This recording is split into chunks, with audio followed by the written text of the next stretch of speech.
It was 8 o'clock on the 22nd evening of November when the murders happened.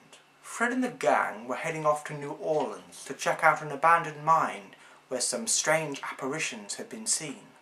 That night the rain was coming down heavy and the wind was blowing ferociously. Despite these conditions, the mystery machine continued to burrow its way along the road to its destination.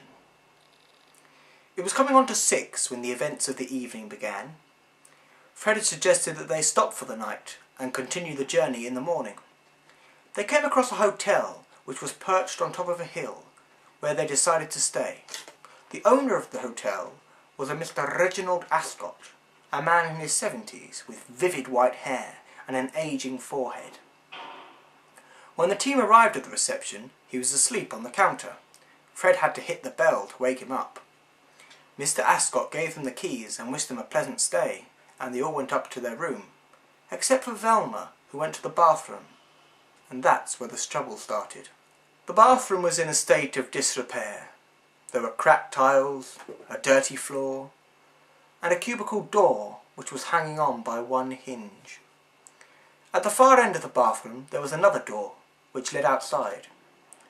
Stepping carefully, Velma entered one of the cubicles. The toilet seat had no lid, so she just plumped down and began to pee. She could hear a thrusting noise coming from the next cubicle, and the occasional grunt. It became clear to Velma that this was a man. She heard the thrusting noises getting faster and faster, until the man let out one final "ah." Feeling completely disgusted, Velma finished weeing and stood up to leave. She heard the man in the next cubicle leave first. Velma opened her door and was met by a huge-looking man carrying a can of air freshener. Without warning, he launched his hands out at her and took her glasses. "Hey, give those back!" she cried. The man then brought the air freshener can right up to her and sprayed it into her eyes. Screaming, Velma fell back onto the toilet seat. Velma didn't have any time to recuperate, as the man grabbed her with his huge hands and shoved her head into the toilet bowl. With almighty force, he kept that head down and didn't loosen his grip until she was completely dead. Before leaving, he slipped off Velma's shoe and put it into his pocket. After unpacking, Fred had gone down to the bar.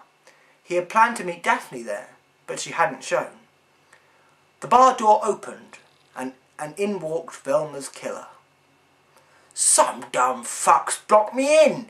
I can't get my van out! Fucking mystery machine!"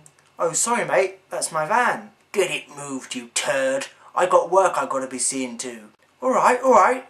Fred rushed out to his van and got in. He drove the van around to the side of the hotel to avoid any other trouble. He locked the van and walked back to the bar. Just as he was about to go through the door that led back into the bar, he saw Velma's killer pulling a nail out of the wall with a hammer.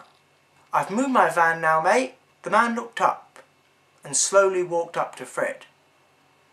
He stood there for a moment and then slightly raised his left leg and farted loudly. Fred threw his hand over his nose in disgust. "God, that's foul! What have you been—" The man raised the hammer high and plunged it into Fred's head. Fred stumbled about dizzily for a few seconds before collapsing to the ground. The man retracted the hammer and flung it behind him. He then leaped onto Fred's head and started stomping down on it. He gave one final devastating stomp before removing Fred's shoe and walking away.